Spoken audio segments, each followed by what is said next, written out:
डाकू अंगुलीमाल लोगों को मारकर उनकी उंगलियों की माला बनाकर पहनता था। इस कारण उसका नाम अंगुलीमाल पड़ा। लेकिन भगवान बुद्ध से मिलने के बाद वह डाकू से संत बन गया। तो आइए सुनते हैं अंगुलीमाल की पूरी कहानी। हेलो फ्रेंड्स, मेरे यूट्यूब चैनल मोटिवेशन और इन्फॉर्मेशन हब में आपका स्वागत है। अगर आपने अभी तक मेरे चैनल को सब्सक्राइब नहीं किया तो प्लीज़ सब्सक्राइब कर दीजिए। लोगों को मारकर उनकी उंगलियां काटकर माला पहनने वाले श्रावस्ती के खूंखार डाकू को सभी अंगुलीमाल के नाम से जानते हैं। लेकिन उसके बचपन का नाम अंगुलीमाल नहीं था और न ही वह बचपन से हिंसक प्रवृत्ति का था, बल्कि वह एक भटका हुआ विद्वान ब्राह्मण था जिसे गुरु के श्राप के कारण लोगों की हत्याएं कर उंगली काटनी पड़ी। इस कारण उसका नाम अंगुलीमाल पड़ा। अंगुलीमाल का नाम अहिंसक रखा गया था। कहा जाता है कि कौशल देश के राजा प्रसेनजीत के दरबार के राजपुरोहित के घर पर अहिंसक का जन्म हुआ था। उसके जन्म से पूरे घर पर आनंद ही आनंद था। लेकिन परंपरा के अनुसार बालक के जन्म कुंडली बनवाने के लिए सभी राज ज्योतिषी के पास गए तो भविष्यवाणी सुनकर हैरान रह गए। राज ज्योतिषी ने बताया कि जिस अशुभ योग में बालक का जन्म हुआ है, ऐसे लोग डाकू या हत्यारे बनते हैं। यह सुनकर सभी के पैरों तले जमीन खिसक गई। तब परिवार वालों ने युग प्रचलित तर्क वितर्कों का सहारा लेते हुए यह निश्चय किया कि क्यों न बालक का नाम अहिंसक रख दिया जाए। यदि उसे बार बार इस नाम से पुकारा जाएगा तो उसके मन में कभी हिंसा की भावना नहीं आएगी। अहिंसक बचपन से ही सीखने, समझने, पढ़ने में मेधावी और कुशाग्र था। वह अपने अन्य साथियों से सभी मामले में आगे रहता था। उसके गुणों से केवल गुरु ही नहीं बल्कि आचार्य की पत्नी यानी गुरु माता भी प्रसन्न रहती थी और उससे सौम्य व्यवहार रखती थी। इस कारण अहिंसक के कुछ साथियों को उससे ईर्ष्या होने लगी। सभी अहिंसक से उलझने की कोशिश करते थे, लेकिन जीत अहिंसक की ही होती थी।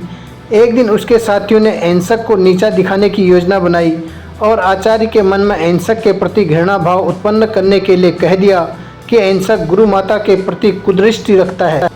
यह सुनकर आचार्य जी का क्रोध नियंत्रण में नहीं रहा और उन्होंने अहिंसक से कहा कि तुम में ब्राह्मण पुत्र कहलाने की योग्यता नहीं है।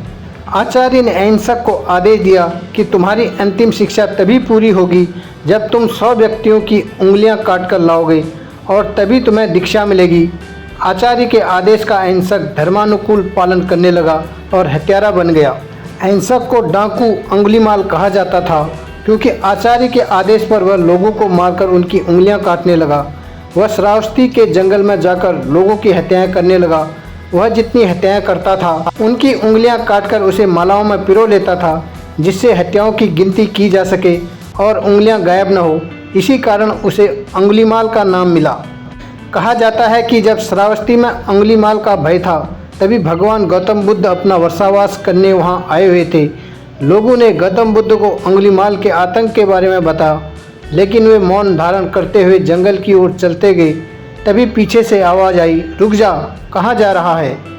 बुद्ध ठहर गए और पीछे मुड़कर देखा तो अंगुलीमाल खड़ा था और उसके गले में मृत लोगों की उंगलियों की माला लटक रही थी। उसके डरावने रूप को देखकर भी बुद्ध शांत और सरल थे। बुद्ध ने मधुर स्वर में कहा, मैं तो ठहर गया, भला तू कब ठहरेगा। बुद्ध की निडरता और चेहरे पर तेज देख अंगुलीमाल ने कहा, हे सन्यासी, क्या तुम्हें मुझसे डर नहीं लग रहा है? देख, मैंने लोगों को मारकर उनके उंगलियों की माला पहनी है। बुद्ध बोले, भला तुझसे क्या डरना? डरना ही है तो उससे डरो जो सच में ताकतवर हो। इस पर अंगुलीमाल बोला, मैं एक बार में 10 लोगों का सिर काट सकता हूँ। बुद्ध बोले, अगर तुम सच में ताकतवर हो तो जाओ, पेड़ के 10 पत्ते तोड़ लाओ। अंगुलीमाल ने तुरंत पेड़ से पत्ते तोड़ डाले और कहा, इसमें क्या है, कहो तो मैं पूरा पेड़ ही उखाड़ लाऊं। बुद्ध ने कहा, पेड़ उखाड़ने की आवश्यकता नहीं है। अगर तुम सच में ताकतवर हो तो इन तोड़े हुए पत्तियों को वापस पेड़ में जोड़ दो। इस पर अंगुलीमाल बोला, भला टूटे हुए पत्ते कैसे जुड़ सकते हैं? बुद्ध ने बड़ी सरलता से कहा, जिस चीज़ को तुम जोड़ नहीं सकते उसे तोड़ने का अधिकार तुम्हें कैसे मिला? यदि तुम मनुष्य का सिर जोड़ नहीं सकते तो उसे काटने में कैसी बहादुरी। यह सुनकर अंगुलीमाल अवाक रह गया और बुद्ध से कहा, मुझे अपनी शरण में ले लीजिए। यह कहते हुए अंगुलीमाल ने अपनी तलवार नदी में फेंक दी और बुद्ध के चरणों में जा गिरा। भगवान बुद्ध ने आ भिक्षु कहकर अंगुलीमाल को दीक्षा दी। यह भगवान बुद्ध का चमत्कार ही था जिससे अंगुलीमाल भिक्षु बन गया। तो दोस्तों, यह थी एक अहिंसक इंसान की खूंखार डाकू बनने की और डाकू से एक तपस्वी बनने की कहानी।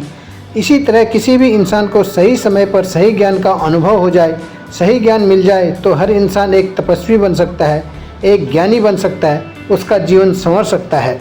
आज की यह कहानी आपको कैसी लगी कमेंट बॉक्स में ज़रूर बताइए। अगर पसंद आई हो तो लाइक करें और अपने दोस्तों के साथ शेयर करें।